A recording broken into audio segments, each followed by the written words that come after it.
पूरी ईमानदारी से अपने काम अपने रिश्तों को निभाते हैं, उस मेहनत का फल नहीं मिलता, फिर भी हम पूजा पाठ करते हैं पूरे दिल से। बट महाराज जी कभी कभी विश्वास टूटता है आप तो हमें बताओ, अभी खेती बोओगे तो आज ही रोटी दाल उसकी पालोगे क्या? किसका प्रश्न है? अभी खेती बोओगे, गेहूं बोओगे तो आज ही रोटी बना लोगे क्या उसकी? कितनी पूजा पाठ करते हो, कितना जप करते हो, कितना ध्यान करते हो, लेकिन पीछे जन्मों के जो किए हुए पाप कर्म है उनका जो बनकर प्रारब्ध है उसको कौन भोगेगा? पीछे की फसल अभी खाओ और अभी की फसल आगे मिलेगी। संत महात्माओं की तुलना में तुम कितना भजन करते हो? तुम्हारे पास तो और भी कर्तव्य कर्म है, और भी व्यवहार है। हमारे पास तो एक ही कर्तव्य कर्म है, केवल भजन। तो हमें भोगना पड़ रहा है, तो तुम्हें भोगना नहीं पड़ेगा। अगरबत्ती धूप बत्ती लगाती हो, इससे तुम्हें भगवान में अश्रद्धा हो जाती है, तो भगवान को नौकर समझा है क्या? फिर अश्रद्धा क्यों? अश्रद्धा शब्द क्यों? अश्रद्धा नहीं है, पर मेरा प्रश्न ये है कि जो आने वाली युवा पीढ़ी है, जो बच्चे हैं, जो देखते हैं, तो उनका विश्वास। हाँ, आने वाली युवा पीढ़ी गर्लफ्रेंड बनावे, बॉयफ्रेंड बनावे, जहर जैसे व्यसन करे, गंदे आचरण करे, भगवान पर श्रद्धा करे, तो नरक जाओ, दुर्गति भोगो। अगरबत्ती लगाने से हमारा प्रारब्ध बदल जाएगा? इतनी बड़ी तपस्या है, पाप किए हो तूफान जैसा, पहाड़ जैसा, और अगरबत्ती के धुआं से पहाड़ उड़ाना चाहती, उड़ जाएगा क्या? पाप करते समय सोचते हैं भ्रूण हत्या, गर्भ हत्या, बलात्कार, चोरी चोरी, नाना प्रकार के पाप करोगे। जब वो फलीभूत होंगे तब श्रद्धा करो भगवान पे, अश्रद्धा करो, भोगना पड़ेगा तुम्हें। अगरबत्ती लगाओ चाहे धूप बत्ती लगाओ, अवश्य में भोक्तव्यम कृतम कर्म शुभाशुभम। समझ में आ रहा है ना? यह इतना भजन करो कि अपने प्रारब्ध को विध्वंस कर दो, तब देखो। अरे 2-4 माला घुमा लिए, अगरबत्ती लगा, धूप बत्ती है, भगवान को धूप बत्ती चाहिए, भगवान को अगरबत्ती चाहिए, तुम्हारे अच्छे आचरण होने चाहिए। वर्तमान में अच्छे आचरण नहीं है। ईमानदारी से बोलो, जितने लोग बैठे हो, इस जन्म में अगर तुमको न्यायाधीश तुम्हारे कर्मों का आचरण का बना दिया जाए तो तुम कितना अपने को दंड दे सकते हो? खुद न्यायाधीश बन के देखो तुमने कितनी गलतियां की है और क्या दंड तुम्हें मिला? कुछ नहीं। भगवान की कृपालुता की तरफ देखते हो? नहीं देखते हो। अनंत जन्मों से मनमानी आचरण करते लोग चले आ रहे। अब जो उनका फल आता है, अब इस जन्म में 2-4 अगरबत्ती लगा दी और हमें भगवान पर श्रद्धा हो रही। नौजवानों रास्ता इसी बात का ना, डिप्रेशन में गए, कर ली, ये कर लिया, वो कर लिया, यही परिणाम है। अश्रद्धा का परिणाम यही है। तुम अपने आचरणों को ना देखो, भगवान को देखो। तुम चाहो कि हमें खूब पाप कर्म करे और इसके बाद जो है हमें भगवान आकर गले लगा लें, ऐसा होगा क्या? महाराज जी ये प्रश्न इन्हीं का नहीं है। ये क्या आजकल क्या हो गया महाराज जी, अनुष्ठान नाम जप और कोई भी साधना नहीं है। बट जैसे मंदिर गए, मेरा पास हो जाओ हे प्रभु, हम पास हो जाऊं, पास नहीं हुए तो भगवान ने पास नहीं किया। पढ़ाई मत करो भगवान पास कर दे। मैंने मांगा कि मेरा बच्चा ठीक हो जाए, ठीक नहीं हुआ तो अश्रद्धा हो गई भगवान से। क्या फर्क पड़ता है? आकाश के ऊपर थूको, कोई फर्क पड़ता है क्या? तुम्हारे मुंह पे छिट्टियां पड़ेगी आके, भगवान आकाश के समान महान है, उनको क्या फर्क पड़ता? उन्होंने देखो, उन्होंने आपको खेती दे दी, आपको बीज दे दिया, अब आप जो बोओगे वो आपको काटना होगा। आपने पसंद किया बम्बूल, तो बम्बूल जगेगा उसमें बोया जो आपने। दाक्षुआरा बोओगे तो दाक्षुआरा बोते हो, बम्बूल चाहते हो, दाक्षुआरा ये कैसे मिलेगा? विचार करके देखो। करते हो गंदे आचरण, चाहते हो उत्तम फल। हर कार्य की सफलता उत्तम आचरण से होती है, ध्यान रखना। अगर आपका पूर्व प्रारब्ध बिगड़ा हुआ है, इस समय उत्तम आचरण करने पर भी आपकी हार होगी, क्योंकि वो पूर्व का पाप आपको परास्त करेगा। अगर पूर्व का पुण्य साथ दे रहा है तो इस समय गंदा आचरण करने पर भी आपकी विजय होगी, क्योंकि गंदा आचरण वर्तमान में दंड नहीं देगा, ये आगे चलकर आपको दंड देगा। अच्छा आचरण आपको वर्तमान में सुख नहीं देगा, ये आगे चलकर सुख देगा। वर्तमान में आपका प्रारब्ध आपको दुख सुख देगा। मनुष्य जन्म दुख सुख भोगते हुए अच्छा कर्म करने के लिए मिला है। हमें यहाँ भगवान से किसी भी तरह की श्रद्धा और अश्रद्धा का विषय नहीं लाना चाहिए। हाँ, श्रद्धा का विषय यह है कि ऐसी परिस्थितियों में भी भगवान हम टूटे नहीं, हम आपके कृपा बल से इन दुख सुख को सहते हुए सही आचरण से चले। जैसे पांडवों का राज्य छिन गया, यहाँ तक कि पत्नी भी दांव में लग गई, लेकिन वो धर्म से च्युत नहीं हुए। 12 वर्ष का वनवास, 1 वर्ष का अज्ञातवास, लेकिन धर्म से च्युत नहीं हुए। ये भगवान की कृपा। उन्होंने कभी भगवान को नहीं कोसा। हम लोगों की क्या आराधना है, बेमतलब भगवान पर श्रद्धा श्रद्धा की बातें करते रहते हैं। भगवान क्या है? महान है, वो एक महान पावर है। आप अब देखो, बिजली को गाली दो, कनेक्शन सही हो ना, आपके बोर्ड में बिजली आ रही है, आपने 2 तार ऐसे लगाए और वो कनेक्शन सही नहीं हुआ, अब ऑन ऑफ करते रहो, बल्ब सही है, तार भी सही है, प्लग भी सही है, बोर्ड में बिजली है, लेकिन वो ऑन नहीं होगी, जलेगी नहीं। क्यों? कनेक्शन सही नहीं। वो पावर है, परमात्मा पावर है, उससे सही कनेक्शन करो, सही आचरणों के द्वारा, पवित्र भोजन, पवित्र आचरण, पवित्र विचार, पवित्र नाम जप करते हुए, तो देखो आपके अंदर पावर आ जाएगा। बड़े से बड़े दुख को मुस्कुराकर सहोगे और जय बोलोगे, अश्रद्धा नहीं होगी, जय बोलोगे।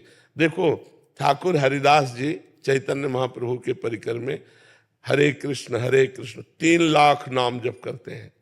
यवन बादशाह को काजियों ने भर दिया तो उनको बंदी बना लिया गया और कहा गया कि आप यवन कुल में जन्मे हो, तो उनको सजा दी गई 22 बाजारों में कोड़े मार मार करके उनको मृत्यु दंड। कोड़ा जब लगता तो कहते हरि बोल, जय हो प्रभु आपकी। यह भक्ति, यह भक्ति। हरे कृष्ण बोल रहे हैं, भगवान का नाम जब, ये कोई अपराध है? और दंड उसका क्या है? 22 बाजारों में मार कोड़े मृत्यु दंड। लेकिन हरि बोल, जब जल्लाद कहते हरि बोल कहता है तो मुस्कुरा देते, तूने भी हरि बोल कहा ना, तेरा भी कल्याण हो जाएगा। जो वास्तविक भगवान के पावर से जुड़ गए हैं, देखो देखो ये है पावर। प्रहलाद जी को आग में रखा जा रहा है, जय श्री हरि। यहाँ हमारी क्या है? हमारी छोटी सी बात नहीं बनी, हमारे कर्म के अनुसार तो हम भगवान पर श्रद्धा कर ले। ये नौजवानों की आज जो बुद्धि बिगड़ रही ना, ये अश्रद्धा के कारण ही तो बिगड़ रही। अगर वो श्रद्धा करके माता पिता के चरण छूते, श्रद्धा करके अध्यात्म को स्वीकार करते, तो ना तो व्यभिचार में जाते, ना व्यसन में जाते, अपनी पढ़ाई को पढ़ते, अपने कर्तव्य को पूरा करते, अच्छे नंबर लाते। भाई अपने चैप्टर में बुद्धि तभी लगेगी जब हमारी बुद्धि शुद्ध होगी, एकाग्र होगी। अब व्यभिचारी की बुद्धि शुद्ध होगी क्या? अपवित्र बुद्धि। व्यभिचारी की बुद्धि एकाग्र होगी क्या? नहीं, चंचल बुद्धि। व्यभिचारी की बुद्धि व्यसन रहित होगी क्या? नहीं, नशेबाज। तो नशेबाज, व्यभिचारी और चंचल बुद्धि वाला किसी भी चैप्टर को कंठस्थ नहीं कर सकता, किसी भी विषय में सफल नहीं हो सकता। ये लोग कैसी बातें करते हैं, भगवान पर श्रद्धा नहीं, ऐसे नहीं चला जाता। ब्रह्मचर्य से रहो, पवित्र आचरण करो, पवित्र भोजन करो, एकाग्रता पूर्वक पढ़ाई पढ़ो, हर विषय में पास हो जाओगे, हर विषय में पास हो जाओगे। तुम्हारे ग्रंथ तो इतने इतने, हमारे ग्रंथ तो इतने मोटे मोटे हैं, और सूक्ष्म विषय है, तुम्हारा तो स्थूल विषय है। यही राष्ट्र का विषय होगा, विश्व का विषय होगा, हमारा विश्वात्मा का विषय है, विश्व से अलग विषय है। ये विश्व में जो दिखाई दे रहा उससे अलग विषय है, हमारा सूक्ष्म विषय है, उसको पढ़ना है। अब ब्रह्मचर्य नहीं रहोगे तो बुद्धि शुद्ध नहीं रहेगी।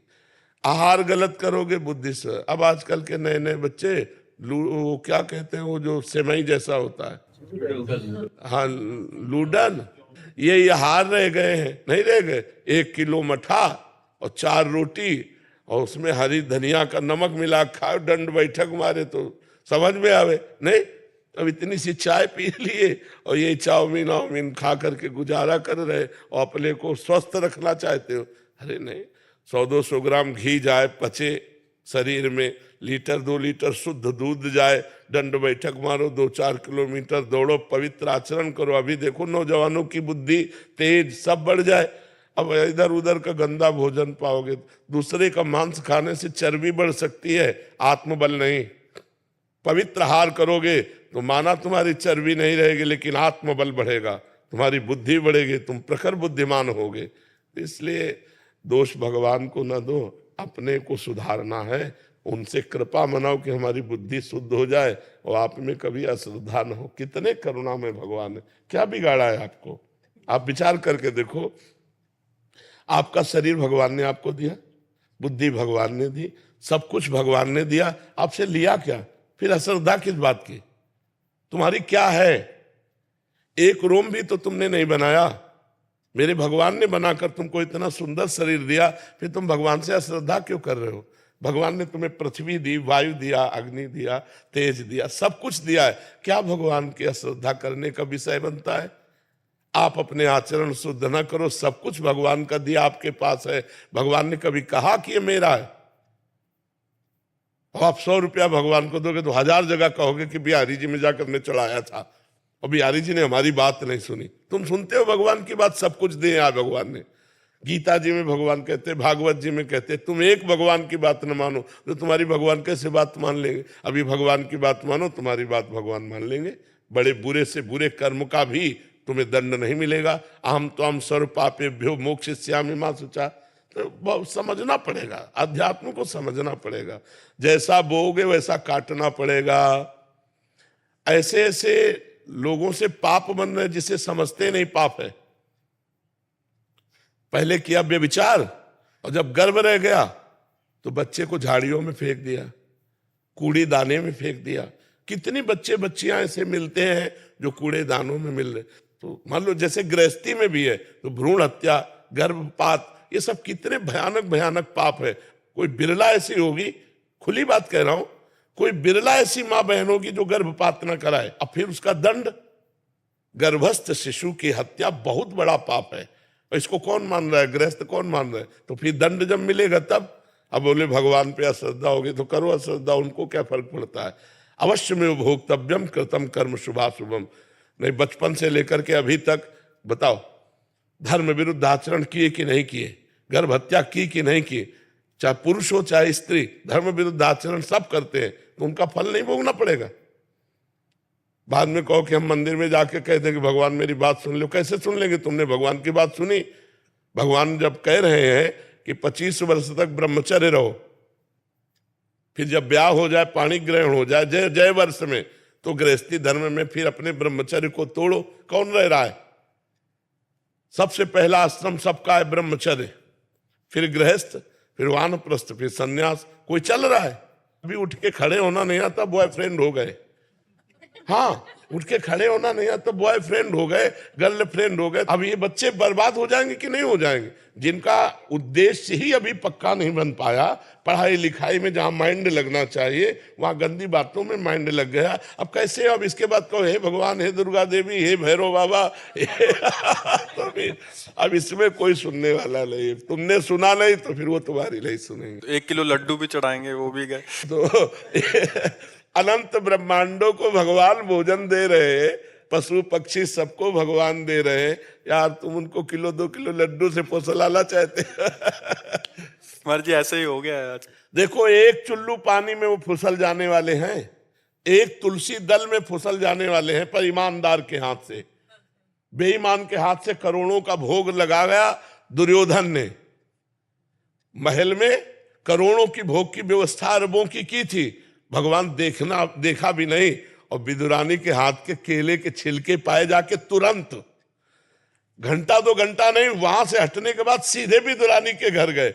दुर्योधन से कहा मुझे भूख नहीं है, और वहां जाके कहा भूख लगी लाओ। और वो ऐसी प्रेम में बावरी कि गूदा फेंक रही, छिलका दे रही, महाराज छिलका खा रहे। वाह वाह। देखो, ये अखिल कोटि ब्रह्मांडों का मालिक है, अरबों का भोग व्यवस्था किए दुर्योधन, भगवान ने देखा भी नहीं। और विदुरानी के हाथ के छिलके पा रहे हैं। कैसे? वो तो चुल्लू भर जल में रीझ जाने। पत्रम पुष्पम फलम तोयम ये में भक्ता प्रेक्षति। भगवान को यार वैभव चाहिए, सारा वैभव तो उन्हीं का है। सोने की खान, चांदी की खान, सब पृथ्वी में उन्हीं का है। उनको 100-200 ग्राम सोना या 100-200 ग्राम लड्डू पेड़ा इससे रिझाया जा सकता है क्या? वो हमारे पिता, हमारे स्वामी, हमारे